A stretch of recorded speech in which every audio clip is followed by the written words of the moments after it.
I've sent a letter to both the Attorney General of our state and the Governor of our state, and I do want to make known the content of that letter to those who are following this issue and to other citizens who should be following this issue because of its importance to our region.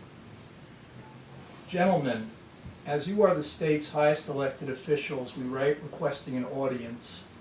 Citizens created our organization to stop an unneeded and environmentally destructive power plant now under construction in the town of Wawayanda in Orange County by Competitive Power Ventures, called CPV.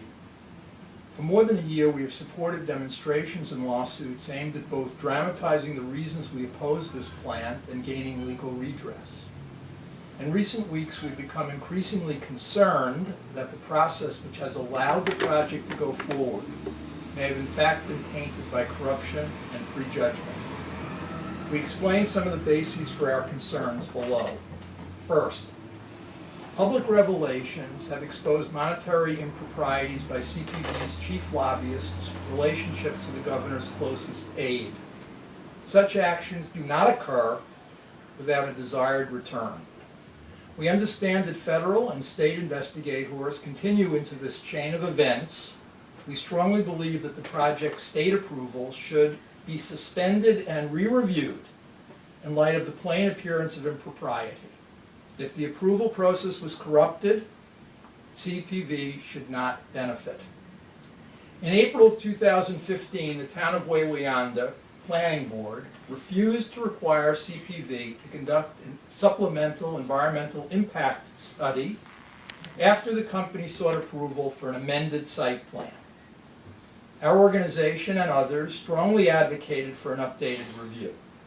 The company had received conditional environmental reviews 6 years earlier, and in the intervening years, an expansive scientific literature demonstrated the health and environmental risks of fracking.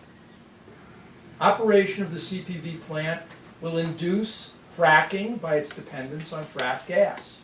During the same period, the state has banned fracking. We felt that these factors, combined with the newfound presence of endangered species at and near the development site, warranted new environmental reviews under SECRA, which is our state process for protecting the environment. The town planning board scoffed at the public, and in a public hearing held in early April of 2015, shut down public discussion in a rude manner, which is certainly captured on video, and then requested that CPV's own lawyers respond to the public comments made at the hearing and in writing thereafter. CPV told the planning board that the citizen comments were largely irrelevant, and the planning board then approved the amended site plan. When citizens challenged this approval in court, CPV abandoned the amended site plan and claimed it wished to revert to its prior plan, though the town zoning ordinance forbids such reversions.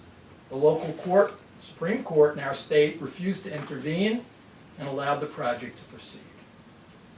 Third, there is a fundamental incongruity inherent in a state government banning fracking as a dangerous to our health and environment process, and then allowing the construction of a huge fracking-dependent plant, let alone in bucolic Orange County, immediately abutting a low-income voting district.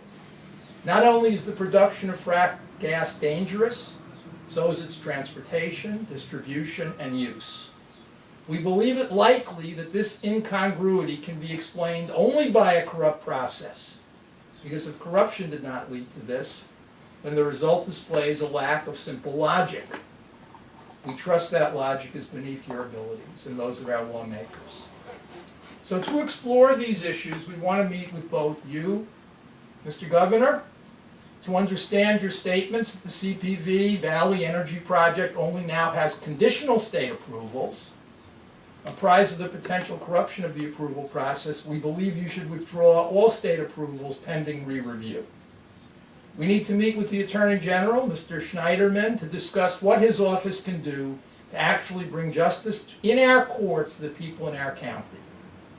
We also need to understand the scope of his investigation and to explain to him why we believe local officials need as well to be the subject and target of investigation.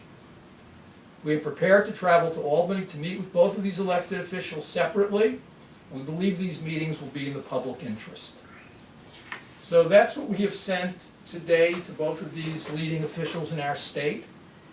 We think it's very important that loud voices emerge in our county, because if we do not, the county will be a dumping ground in the future for similar types of projects with significant environmental impacts that go unstudied, or largely unstudied, by planning boards which are ill-equipped to do so, and certainly don't equip themselves to do so, and rely instead on the corporate interests to do their own studies. And I think if one thing is clear in 2016 in America, it's that many of our citizens don't trust that process to yield proper results. And in this particular instance, it seems clear it's not. The massive impacts are not being understood or studied. And those impacts are impacts about health and about environmental quality. And those are the sorts of impacts that last for generations and cannot be excused away by good intentions. Once something like this is permitted and occurs, the effects are long-standing and irreversible. Finally, a little bit off script, but I think relevant to our platform, is that we do implore county leaders, including those in our legislature, including our county executive, including those at the IDA, to come out from the cloaks of secrecy and to explain clearly to the public what role they have had in funding this project and in supporting this project in our state government. State governments look to elected officials at a local level for cues as to how to take such projects. They look to the local officials responsibly, because these local officials are supposed to have the best interests of their communities at heart. In this instance, I'm sure there have been numerous communications about the CPV project between our county officials and state leadership. We need to know what they have said and what has been said, and why. Finally, we have an IDA in our county that largely operates under the covers, without public scrutiny and review, and that IDA is subsidizing this project. We know it's subsidizing this project, and we know that most people, 99.9% of the people in our county, whose money is going to that subsidization, don't know a darn thing about it. So we're essentially creating a public health nuisance at our own expense. And that's simply impermissible in my view, especially without informed consent. And there's been no informed consent by our electorate. Our electorate doesn't even know about it. So these are the issues we have to deal with now. We have to deal with them in the next 18-month period of time. We have major elections coming up in our county, and the people in the county need to understand the issues on the table. And this is plainly one of them. So anyone else want to say anything?